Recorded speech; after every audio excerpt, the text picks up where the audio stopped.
Labour's pensioner controversy, a strategic blunder or a sign of surrender? How many ways will Labour find to insult pensioners? The list is already long, and today brought another one. Chancellor Rachel Reeves set the tone for Labour's approach to the elderly by scrapping the winter fuel payment, leaving 2 million vulnerable pensioners facing a cold winter. Moments later, she launched a second assault by killing off the proposed £86,000 cap on social care costs. While not perfect, the cap provided some limit on contributions toward care. Without it, thousands face selling their homes to cover nursing or residential care expenses. Labour's third big pensioner betrayal was telling WASPy women to get lost. Before the election, Keir Starmer had made a big pitch for the votes of 1950s women caught out by the rapid state pension age hike, by pledging to support their campaign for fair and fast compensation. Victory secured, the promise was abandoned, leaving campaigners in the cold. In a further blow, Reeves slapped inheritance tax on unspent pensions in her budget. This comes into force from 2027. It feels like Labour is singling out boomer pensioners for punishment, possibly because they're the age group least likely to vote for them. Now Starmer has given pensioners another slap in the face. This morning, Labour announced a review of social care in England, aiming to build a national consensus for a new service to support older and disabled people. I won't waste your time with the details. There's no point. All I will do is extend my sympathies to Baroness Casey of Blackstock, because Labour are taking the mickey out of her. Governments establish such commissions not to solve problems but to delay solutions. Labour isn't even pretending otherwise. That's why they've given Baroness Casey until 2028 to report. Just ask Sir Andrew Dilnot. In 2010, he chaired a commission on care funding, reporting within a year and proposing the now infamous £86,000 social care cap. Then nothing material happened until Reeves killed it in a sentence 14 years later. An understandably embittered Sir Andrew has urged politicians of all stripes to grow up and address the social care crisis. Instead, Labour is playing silly buggers for another 4 years. By the time Baroness Casey's social care report is ready, the 2029 election will almost be upon us. Which is exactly the point. Starmer has made a disastrous start. He's heading for annihilation in the 2029 election and hasn't got the personality to do anything about it.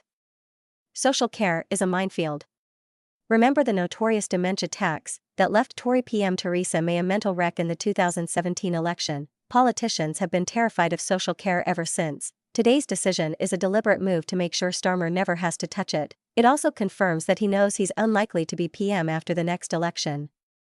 Basically, he's handing this poison chalice back to the Tories, Reform or whoever follows his hapless administration. It's a bit early for Starmer to give up, but given his hopeless start, it's probably his wisest decision so far. But it means families will continue to lose their homes throughout this parliament and probably the next. 2. Further proof that Westminster politics is broken. And so is this government. Sir Keir Starmer, leader of the Labour Party, has often been scrutinised for his strategies and policies as he seeks to position his party as a viable alternative to the Conservative government. Recently, however, Labour's approach to pensioners has sparked criticism, with some political commentators suggesting that the party's actions reflect a tacit acknowledgement that the next general election might already be lost. This sentiment raises critical questions about Labour's electoral strategy, the importance of pensioner votes, and the broader implications for British politics. The alleged pensioner insult. The controversy stems from Labour's handling of policies or rhetoric that affect pensioners, a group that constitutes a significant and reliable voter base in the UK. Historically, older voters have tended to lean conservative, but Labour has always sought to appeal to them with policies on healthcare, social care, and pension security. However, recent moves by the Labour leadership have been perceived as either dismissive or outright antagonistic toward pensioners. Critics have pointed to proposals or omissions in Labour's policy platform that suggest a lack of prioritization for pensioners' concerns. For example, if Labour has proposed changes to pension tax relief, winter fuel payments, or free prescriptions, these could be viewed as cost-saving measures that disproportionately affect older citizens.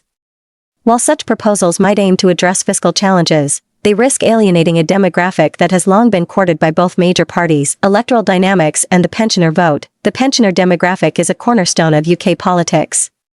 Older voters are more likely to turn out on election day compared to younger age groups, making them a critical constituency. Furthermore, they are often concerned with issues such as healthcare funding, state pensions, and cost of living support, areas where government policy has a direct and immediate impact on their quality of life. In past elections, the Conservative Party has effectively mobilized pensioner support by emphasizing policies like the triple lock on pensions, which guarantees that the state pension increases annually by the highest of three measures: inflation, wage growth, or 2.5%. By contrast, Labour's electoral challenges have often been linked to their failure to resonate strongly with this group.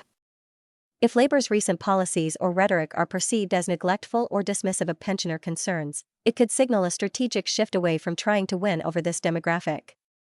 Some analysts argue that this reflects an acceptance that pensioners are unlikely to swing toward Labour in significant numbers, prompting the party to focus instead on younger voters, urban constituencies, and progressive policies, a broader strategic gamble. This alleged pivot raises questions about Labour's broader electoral strategy. Is the party truly conceding the next general election, or is it making calculated risks to appeal to a different voter base? Starmer's leadership has been marked by efforts to distance Labour from the Jeremy Corbyn era, positioning the party as more centrist and pragmatic. However, this approach has its pitfalls. If Labour alienates pensioners while failing to galvanize younger voters and other key groups, the party risks a lackluster performance at the polls. Younger voters, while often aligned with progressive causes, have historically lower turnout rates. Meanwhile, middle-aged voters in swing constituencies may view Labour's stance on pensioner issues as indicative of broader priorities that do not align with their own. Starmer's leadership and the perception of concession. The notion that Starmer may already see the next general election as a lost cause is rooted in broader criticisms of his leadership. Some have accused him of lacking boldness or vision, pointing to his cautious policy announcements and reluctance to challenge conservative dominance on certain issues. Critics argue that Labour under Starmer has failed to articulate a compelling alternative to the current government, instead opting for a safe approach that may not energize voters. However, this perspective may underestimate Starmer's strategic thinking. By focusing on economic credibility and avoiding populist promises, Starmer could be playing a long game, seeking to rebuy. While this strategy might not yield immediate electoral gains, it could lay the groundwork for future success. Implications for British politics. The alleged pensioner insult is emblematic of larger trends in British politics. It highlights the challenges faced by opposition parties in a polarized and fragmented political landscape. Labour's ability to balance the demands of different voter demographics, pensioners, working-age families, young professionals, and students, will be critical to its electoral prospects. Furthermore, the controversy underscores the Conservative Party's enduring strength among older voters.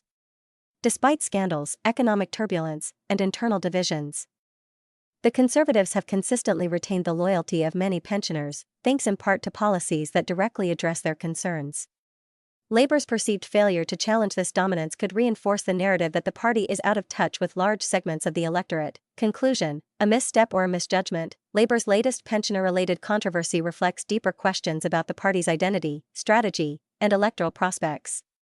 While some view the episode as a sign that Starmer has given up on winning the next general election, others see it as part of a broader recalibration aimed at securing Labour's long-term future. The real test will come as Labour continues to refine its policy platform and messaging in the run-up to the election. If the party can successfully navigate the competing demands of its diverse voter base while presenting a credible alternative to the Conservative government, it may yet defy expectations. Conversely, if pensioner dissatisfaction becomes emblematic of broader discontent, Labour risks a repeat of past defeats. In the end, whether this latest controversy is remembered as a turning point or a minor misstep will depend on how effectively Starmer and his team respond, not just to pensioners, but to the electorate as a whole.